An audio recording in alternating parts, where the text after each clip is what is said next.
ਧੰਨ ਗੁਰੂ ਗ੍ਰੰਥ ਸਾਹਿਬ ਜੀ ਮਹਾਰਾਜ ਦੀ ਬਾਣੀ ਦੀ ਇੱਕ ਪੰਕਤੀ, ਨਾਨਕ ਸਾਇਰ ਏਵ ਕਹਿਤ ਹੈ ਸੱਚੇ ਪਰਵਰਦਿਗਾਰਾ।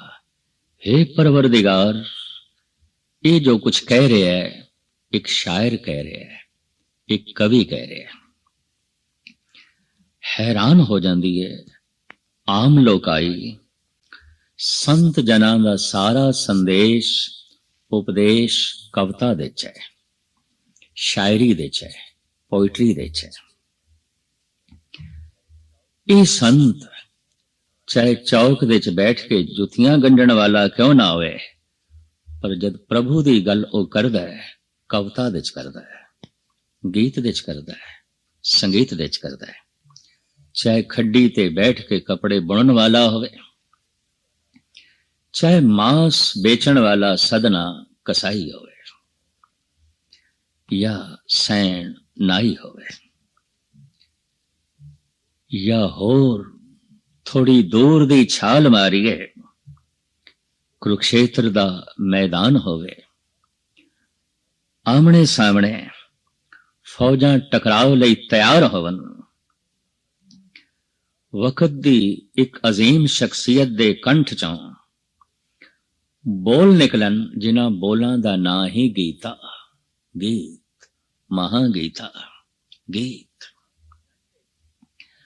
मैदान जंग दे च भी जो प्रभु दी गल निकली, इंसाफ दी गल निकली, सच दी गल निकली, गीत बन के निकली। गीत उसे नूं कहंदे ने जो संगीत दे च ढालिया जा सके, जिसनूं अज दी असी नवीन कविता कहंदे हां, मॉडर्न पोएट्री कहंदे हां, नवीन शायरी कहंदे हां। ये शायरी नहीं है, ये कविता नहीं है। गीत ते ओही है जो संगीत दे च ढालिया जा सके, शायरी ते ओ है जो मौसीकी दे च बंद हो सके। गीत ओही है जो संगीत बन जाए। वक्त दा अवतारी पुरुष समझा रहे है गीत दे च। कल युग दे अवतारी पुरुष धन गुरु नानक देव जी महाराज अगम्य ज्ञान, अगम्य फिलसफा, अगम्य सोचा, पर कमाल सारे दा सारा गीत दे च, संगीत दे च। कहंदे ने मोहम्मद साहब पढ़े लिखे नहीं सन, पर जो कुरान नाज़िल होया है, जो आयतां कंठ दे गहरे तल तो प्रगट होईयां ने, वो ते गीत है, वो ते संगीत है। भावें कहंदे ने इस्लाम दे संगीत दी मुमानियत है, पर खुदा फुटे मोहम्मद साहब दे कंठ तो गीत बन के, संगीत बन के। उपनिषदां दे ऋषि, प्राचीन पुराण गाथावां लिखण वाले ऋषि मुनि एक कवि सन, और हैरानगी है कवि दे अर्थ ऋषि ने, ऋषि दे अर्थ कवि ने। कवि ऋषि है, ऋषि कवि है, पर ऋषि कौन होंदा है? किस दे अंदरों रब्बी संगीत ते गीत फुटदा है? जो मुनि होवे, जिसदा मन मौन हो गया, शांत हो गया। तदी ते असीं ये शब्द इकट्ठा वरतदे हां, ऋषि मुनि, ऋषि मुनि। कल्ला ऋषि नहीं कहंदे, कल्ला मुनि भी नहीं कहते, ऋषि मुनि।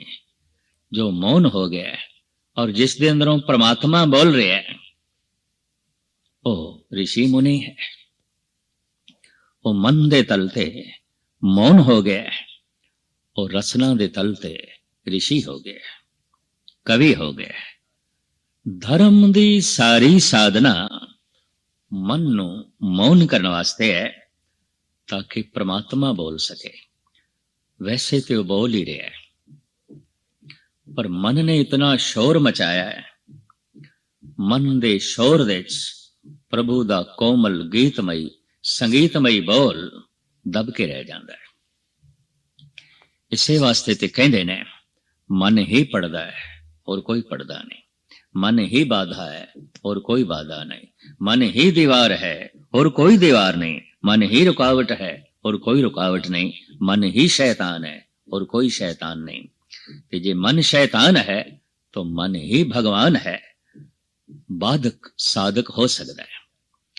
ये जो इतना शोर मचाई जा रहा है, ये चुप कर सकता है, ये मौन धारण कर सकता है। धर्म दी सारी साधना मन नू मौनी बनाने वास्ते, और जैसे मन चुप कर गया मुनि हो गया, और जो मुनि हो गया वो ऋषि हो गया।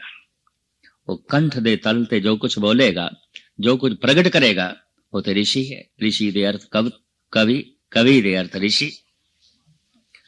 उसके अंदरों हुण परमात्मा बोलेगा, तो परमात्मा दा बोल गीतमई है, संगीतमई है। इस तरह के महापुरुषों ने न किसी को गीत सिखे न संगीत सिखे, गहरे तल तो प्रगट होया, आत्मा चो निकले है। या इंज कह दईए आत्मा संगीतमयी है, गीतमयी है। हाँ, असी जगत विच भी देखने हैं कुछ शायर ने, कवि ने, ये कवि ये शायर किसे किसे वक्त ऋषि आउंदे ने, हर वक्त ऋषि नहीं आउंदे। कदी कदी इन्हां नूं भी झलकां मिलदियां ने, और वो झलकां ऐसियां जिवें बदलां दे विच बिजली चमकी है, लिशकारा पे, पल भर लई चानना होया है, कुछ दिखाई देता है, फिर अंधेरा हो गया, फिर अंधेरा हो गया। बिजली ते चमकी एक छिन मात्र, अंधेरा लंबा है, लंबा है, बहुत लंबा है। ये आम जगत दे कवि एक लम्हे लई, एक छिन लई कदी कदी ऋषि हो जाते हैं।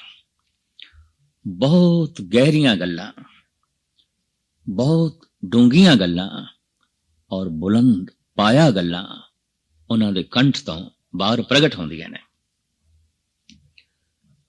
बाद विच जदे लिशक बंद हो जाती है, वो आम साधारण हालत दे चाहुंदे ने। कई दफा उन्हां नूं खुद भी हैरानगी आउंदी है, इतना उच्चा बोल मेरे कंठ चों निकलिया, इतनी गहरी गल मेरे कंठ चों निकली। ये उन्हां लोकां नूं भी हैरानगी आउंदी है।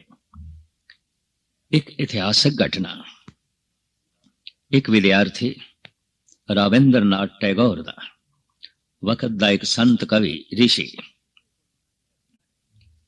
उहदे कोल उन्हां दी रचना ले गया और आखण लगा, ठाकुर जी इस कविता दे अर्थ दसो।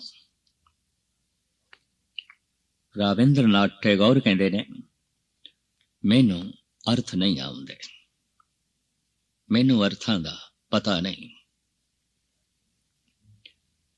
विद्यार्थी ने ऐसा सोचा, ठाकुर साहब पीछा छुड़ा रहे हैं, ठाकुर साहब अर्थ दसना नहीं चाहते।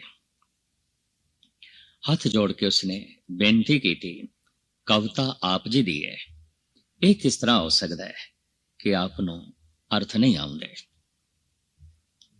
मेरी लालसा है, मेरे प्राणा दी प्यास है, इस कविता दे अर्थ आप मैनू दसो।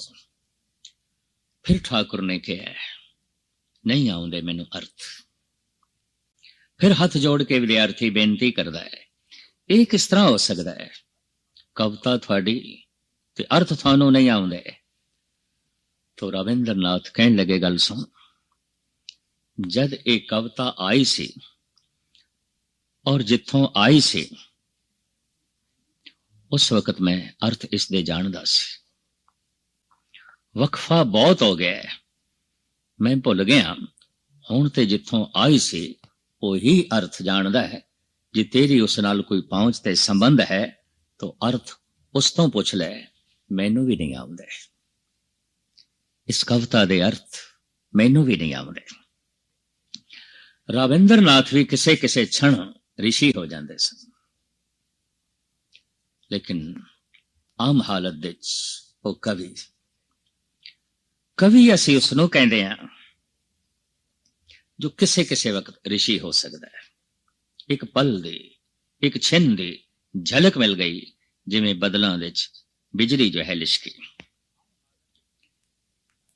आम हालत विच ਇਹ ਸ਼ਾਇਰ, ਇਹ ਕਵੀ ਰਵਿੰਦਰ ਨਾਥ ਤੇ ਖੈਰ ਬਹੁਤ ਉੱਚੀ ਸੋਚ ਦੇ ਮਾਲਕ ਮਿਲਣਗੇ ਸ਼ਰਾਬ ਦੇ ਪਿਆਲਿਆਂ ਵਿੱਚ ਡੁੱਬੇ ਹੋਏ, ਗਰਕ ਮਿਲਣਗੇ ਮੈਖਾਨਿਆਂ ਵਿੱਚ।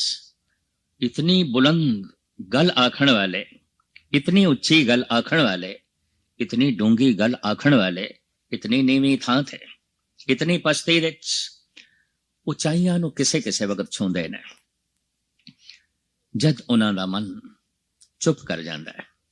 ਦੂਸਰੇ ਉਹ ਰਿਸ਼ੀ ਜਿਨ੍ਹਾਂ ਦਾ ਮਨ ਚੁੱਪ ਹੀ ਕਰ ਗਏ, ਉਹਨਾਂ ਨੂੰ ਅਸੀਂ ਕਹਿੰਦੇ ਹਾਂ ਮੁਨੀ। ਔਰ ਜੋ ਮੁਨੀ ਹੋਵੇਗਾ ऋषि होवेगा, जो ऋषि होवेगा मुनि होवेगा। मन मोनी हो गया है, मन मुनि हो गया है, तो रसना हुण कंठ ऋषि बन जाएगा। उस तो गीत निकलेगा, संगीत निकलेगा। दुनिया दे तमाम महान धार्मिक ग्रंथ गीत देचने, संगीत देचने। और मैं ऐसा कह सकता जो गीत देच नहीं, संगीत देच नहीं, वो गल एक दफा पढ़ी पुरानी हो जाएगी, क्योंकि आत्मा दे गहरे तल तो निकली नहीं। ये बोल उथों आए ही नहीं जो नित नवा है। ये बोल ओ ने जो आप पुराना हो जाता है, लेखक पुराना हो जाता है, बोल भी पुराने हो जाते हैं। पर जो आत्मा दे गहरे तल तो आए ने वो कदी पुराने नहीं होंगे। क्यों? रोज पढ़ते हैं, नवी समझ ਨੂੰ जन्म देंदे ने, नवे ज्ञान ਨੂੰ जन्म देंदे ने, नवा बोध करांदे ने, नवी मंजिल दे जो है झलक ते दर्शनां दी तरफ खिंचाव पैदा करते ने। इस वास्ते इस तरह के बोलां नूं कहंदे ने अमर बोल, वक्ती बोल नहीं, अमर बोल। ब्रह्मंड सारे दा सारा नाश हो सकता है, वो बोल नाश नहीं होगा। सब कुछ पुराना हो सकता है, वो बोल पुराना नहीं हो सकता। सदियां तो गुरबाणी पढ़ी जा रही है, पर वाकई जो सही ढंग नाल पढ़ते ने वो तो कहते नवा रस, नित नवा रस, नित नवी गल, नित नवा अनुभव। क्यों? ये बोल आए उथों ने जो नित नवा है, जो नित नवा है। कवि किसे एक पहलू का ही कवि होंदा है। जैसे अगर वो हास रस का है तो वीर रस का कवि नहीं होगा, अगर वीर रस का कवि है तो रोदर रस का कवि नहीं होगा, और अगर रोदर रस का वो कवि है तो श्रृंगार रस का वो कवि नहीं होगा। अगर वो श्रृंगार रस का कवि है तो शांत रस का वो कवि नहीं होगा। पर जो ऋषि है, और कौन ऋषि? जो मुनि है, जिसका मन चुप कर गया है, मौनी है। इस तरह का जो ऋषि है ਉਹਦੇ ਅੰਦਰੋਂ 9 ਰਸ ਦੀ ਕਵਿਤਾ ਦਾ ਜਨਮ ਹੋਵੇਗਾ। ਇਸ ਵਾਸਤੇ ਕਹਿ ਸਕਦੇ ਹਾਂ ਜੋ ਮੁਨੀ ਹੈ ਉਹ ऋषि है, जो ऋषि है ਉਹ मुनि है। ऋषि मुनि ਦੇ ਬੋਲ परमात्मा ਦੇ ਬੋਲ ਨੇ, ऋषि ਦੇ ਵਚਨ ईश्वर ਦੇ ਬੋਲ ਨੇ। ऋषि ਦੀ ਕਲਾਮ खुदाई कलाम है, ऋषि ਦਾ ਬੋਲ खुदाई अलहाम है। इस वास्ते ही ते इस तरह के पुरुष कह देने ने मैं नहीं बोलिया खसम बोले, जैसे में आवे खसम की वाणी तैसड़ा करें ज्ञान वेलाल। ऐलानिया कह दिता मोहम्मद साहब ने, मोहम्मद ते कदों दा चुप कर गया है, पता नहीं खुदा की बोली जा रही है, खुदा की आखी जा रही है। धन गुरु गोबिंद सिंह जी महाराज फरमान कर देने, जो निज प्रभ मोह सो कहा सो कहो जग माए। जो कुछ प्रभु ने आखे है कह रहा मैं, जो परमात्मा ने बोले है बोल रहा मैं, नहीं ने मेरे बोल, प्रभु दे बोल ने। अकाल पुरख आवाज अस कीट प्रत, ये मैं कीड़े दे कंठ तो जो कुछ प्रगट होया है, ये अकाल पुरख दे बोल, ये परमात्मा दे बोल। मैं फिर दोहरावा, जद मन मौनी हो जाए, मौन दे चला जाए, कंठ ऋषि हो जाता है, रसना ऋषि हो जाती है। मन मौनी हो गया, जबान ऋषि हो गई। इस वास्ते असीं इकट्ठा शब्द वरतदे हां, ऋषि मुनि, मुनि ऋषि, ऋषि मुनि। मुनि है तो ऋषि जरूर है, ऋषि है तो मुनि जरूर है। आम लोग कवि ने, थां थां दे मुशायरे होंदे ने, कवि सम्मेलन होंदे ने, ਪੰਜਾਬੀ ਕਵੀ ਦਰਬਾਰ ਆਉਂਦੇ ਨੇ, ਇਹ ਕਵੀ ਨੇ ਜਿਨ੍ਹਾਂ ਨੂੰ ਕਦੀ ਕਦੀ ਝਲਕਾਂ ਪੈਂਦੀਆਂ ਨੇ, ਇਸ ਤਰ੍ਹਾਂ ਜਿਵੇਂ ਬਦਲਾਂ 'ਚ ਬਿਜਲੀ ਝਲਕੀ। ਇਹ ਝਲਕ ਸਦੀ ਵੀ ਨਹੀਂ ਆਉਂਦੀ ਉਹਨਾਂ ਦੇ ਅੰਦਰ। ਉਹਨਾਂ ਦਾ ਮਨ ਕਿਸੇ ਵਕਤ ਇਤਨੇ ਭयंकर ਰੂਪ ਦੇ 'ਚ ਬੋਲਣ ਲੱਗ ਪੈਂਦਾ ਹੈ, ਜ਼ਬਾਨ ਕੋਈ ਗਹਿਰੀ ਗੱਲ ਨਹੀਂ ਕਰਦੀ, ਬਲਕਿ ਆਮ ਗਾਲੀ ਗਲੋਚ ਵੀ ਐਸੇ ਲੋਕਾਂ ਤੋਂ ਨਿਕਲ ਸਕਦਾ ਹੈ, ਬੜੇ ਨੀਵੇਂ ਬੋਲ ਵੀ ਨਿਕਲ ਸਕਦੇ ਨੇ। ਮਹਾਰਾਜ ਦੀ ਇੱਕ ਬੜੀ ਪੰਕਤੀ ਹੈ, ਹੌਲੇ ਮਨੁੱਖ ਦੀ ਪਹਿਚਾਣ ਕੀ ਹੈ, ਨੀਵੇਂ ਮਨੁੱਖ ਦੀ ਪਹਿਚਾਣ ਕੀ ਹੈ। ਉੱਚਾ ਤੇ ਨੀਵਾਂ ਜੋ ਜਗਤ ਨਾਪਦਾ ਹੈ, ਉਹਨਾਂ ਦਾ ਪੈਮਾਨਾ ਹੋਰ ਹੈ। ਬਈ ਧਨ ਬਹੁਤ ਹੈ, ਉੱਚਾ ਮਨੁੱਖ ਹੈ, ਵੱਡਾ ਮਨੁੱਖ ਹੈ। निर्धन है, धन नहीं है, छोटा मनुख है। तो पैमाना धन बन जाता है, किधरे पैमाना रुतबा बन जाता है। कोई कुर्सी मिल गई है, सिंहासन मिल गया है, उच्चे मनुख ने, वड्डे मनुख ने रस्ते च बैठा है, भिक्षा मंग रहा है, छोटे मनुख ने। ये पैमाने जगत दे ने। मनुख हौला है, छोटा है, मनुख महान है, उच्चा है। धन गुरु नानक देव जी महाराज दे नापण दा पैमाना हो रहा है। मन मत होली बोले बोल, जिहदे बोल होले ने, जिहदे बोल नीवें ने, वो मनुख उच्चा नहीं हो सकता। वो मनुख हौला है, नीवें तो नीवें। जिहदे बोलां दे च गाल है, वो मनुख खुद भी गाल दा रूप है। जिहदे बोलां दे च क्रोध है, वो मनुख खुद भी क्रोध दा रूप है। जिसदे बोलां दे च ईर्षा है, वो तो ईर्षा दा मुजस्समा है। पर जिसदे बोलां दे च मिठास है, वो ते मिसरी दी तरह है। जिहदे बोलां दे च बुलंदी है, वो ते मनुख आसमान दी तरह है। जिहदे बोलां दे च गहराई है, वो ते सागर दा तल है, जिथे पता नहीं कितने मोती पए ने। बोल नीवें ने, मनुख नीवां है। बोल उच्चे ने, मनुख उच्चा है। मनुख दी उचियाई ते छुटियाई ਉਹਦੇ ਬੋਲਾਂ ਤੋਂ ਨਾਪਾਂਗੇ। ਬੋਲ ਕੁਰਖਤ ਨੇ, ਬੋਲ ਕੌੜੇ ਨੇ। ਨਾਨਕ ਫਿੱਕੇ ਬੋਲੀਏ, ਤਨ ਮਨ ਫਿੱਕਾ ਹੋਏ। ਔਰ ਮਹਾਰਾਜ ਕਹਿੰਦੇ ਨੇ, ਚਾਹੇ ਕਿਤਨਾ ਧਨਵਾਨ ਹੈ, ਕਿਤਨਾ ਗੁਣਵਾਨ ਹੈ, ਕਿਤਨੇ ਰੁਤਬੇ ਦਾ ਮਾਲਕ ਹੈ, ਫਿੱਕਾ ਬੋਲਣ ਵਾਲਾ ਮੂਰਖ ਹੈ, ਸਿਆਣਾ ਨਹੀਂ ਹੈ। ਫਿੱਕਾ ਮੂਰਖ ਆਖੀਏ, ਪਾਣਾ ਲੈ ਸਜਾਏ। ਇੱਕ ਤੇ ਮਨੁੱਖ ਨੂੰ ਨਾਪਣ ਤੋਲਣ ਦਾ ਇਹ ਪੈਮਾਨਾ ਹੈ, ਇਹਦੇ ਕੋਲ ਧਨ ਕਿਤਨਾ ਹੈ, ਇਹਦੇ ਕੋਲ ਕਲਾ ਕਿਤਨੀ ਹੈ, ਇਹਦੇ ਕੋਲ ਪ੍ਰਭਤਾ ਕਿਤਨੀ ਹੈ। ਦੂਜਾ ਨਾਪਣ ਦਾ ਪੈਮਾਨਾ ਹੈ, ਇਹਦੇ ਬੋਲ ਕਿਹੋ ਜਿਹੀਆਂ ਦੇ ਨੇ। ਅਸੀਂ ਉਹਨਾਂ ਨੂੰ ਅਵਤਾਰ ਆਖਿਆ ਜਿਨ੍ਹਾਂ ਦੇ ਬੋਲਾਂ 'ਚ ਨਿਰੰਕਾਰ ਸੀ।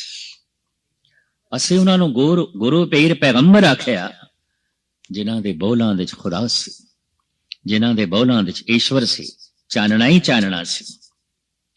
ओ ऐसे कवि ने जो ऋषि ने, और इस वास्ते ऋषि ने क्योंकि मुनि ने।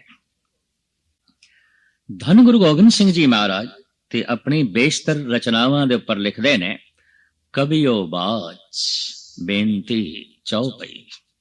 बहुत सारियां चौपई, बहुत सारियां आप दियां रचनावां। उहदे च आप कहंदे ने, मैं कवि, मैं कवि, मैं कवि। गुरु नानक भी कहते हैं, मैं शायर, मैं शायर। नानक शायर एव कहत है, सच्चे परवरदिगारा। हुण इस तरह का जो ऋषि है, मुनि है, इस तरह का जो कवि है, उहदे कोल हर रस की कविता होवेगी। उहदे बोलां च किधरे शांति झलकेगी, उहदे बोलां च किधरे वीर रस झलकेगा, उसके बोलां च किधरे हास रस भी होवेगा, उसके बोलां च किधरे रोदर रस भी होवेगा। उधरे बोल, उसके महावाक तरह तरह दे रस नूं प्रदर्शित करनगे। और हैरानगी हो जाती है आम कवियां नूं, जो सिर्फ एक पहलू दे कवि आउंदे ने, कदी भी हास रस दे कवि रोदर रस ते नहीं लिख सके, नहीं बोल सके। ते कदी रोदर रस बयान करने वाले हास रस बारे कुछ भी नहीं कह सके, शांत रस बारे कुछ भी नहीं कह सके। श्रृंगार रस का कवि केवल श्रृंगार रस का ही कवि है। पर देखदे हां धन गुरु नानक देव जी महाराज दी बाणी, देखदे हां कलगीधर पिता धन गुरु गोबिंद सिंह जी महाराज दे बोलां, ਸਾਰੇ ਮਹਾਰਸ ਟਪਕਦੇ ਪਏ ਨੇ। ਇਸ ਤਰ੍ਹਾਂ ਜਿਵੇਂ ਬਦਲਾਂ ਚੋਂ ਪਾਣੀ ਟਪਕਦਾ ਹੈ, ਬਾਰਿਸ਼ ਆਉਂਦੀ ਹੈ, ਇਹ ਰਸਾਂ ਦੀ ਬਾਰਿਸ਼ ਹੋ ਰਹੀ ਹੈ। ਮੈਂ ਇਹ ਰੂਪ ਸਰੋਤਿਆਂ ਦੇ ਸਾਹਮਣੇ ਰੱਖ ਰਿਹਾ। ਮਹਾਂਪੁਰਸ਼ ਰਿਸ਼ੀ ਆਉਂਦੇ ਨੇ, ਰਿਸ਼ੀ ਮੁਨੀ ਆਉਂਦੇ ਨੇ, ਜੋ ਮੁਨੀ ਆਉਂਦਾ ਹੈ ਰਿਸ਼ੀ ਆਉਂਦਾ ਹੈ, ਜੋ ਰਿਸ਼ੀ ਆਉਂਦਾ ਹੈ ਮੁਨੀ ਆਉਂਦਾ ਹੈ। ਇਸ ਦੇਸ਼ ਨੇ ਪਤਾ ਨਹੀਂ ਕਿਤਨੇ ਰਿਸ਼ੀ ਮੁਨੀ ਪੈਦਾ ਕੀਤੇ ਨੇ। ਸਹਿਜੇ ਸਹਿਜੇ ਹਾਲਾਤ ਐਸੇ ਬਣੇ, ਵਾਤਾਵਰਣ ਐਸੇ ਬਣੇ ਨੇ, ਮਨੁੱਖ ਦਾ ਮਨ ਇਤਨਾ ਉੱਚੀ ਬੋਲਣ ਲੱਗ ਪਿਆ, ਇਤਨਾ ਉੱਚੀ ਬੋਲਣ ਲੱਗ ਪਿਆ। ਹੁਣ ਮੌਨ ਕਿੱਥੇ ਤੇ ਰਿਸ਼ੀ ਹੋਣਾ ਕਿੱਥੇ। ਸੁਪਨੇ ਦੀਆਂ ਖੇਡਾਂ ਹੋ ਗਈਆਂ ਨੇ। ਮਨੁੱਖ ਦਿਖਾਈ ਦਿੰਦੇ ਨੇ, ਹੁਣ ਮੁਨੀ ਨਹੀਂ। ਮਨੁੱਖ ਦਿਖਾਈ ਦਿੰਦੇ ਨੇ, ਹੁਣ ਰਿਸ਼ੀ ਨਹੀਂ।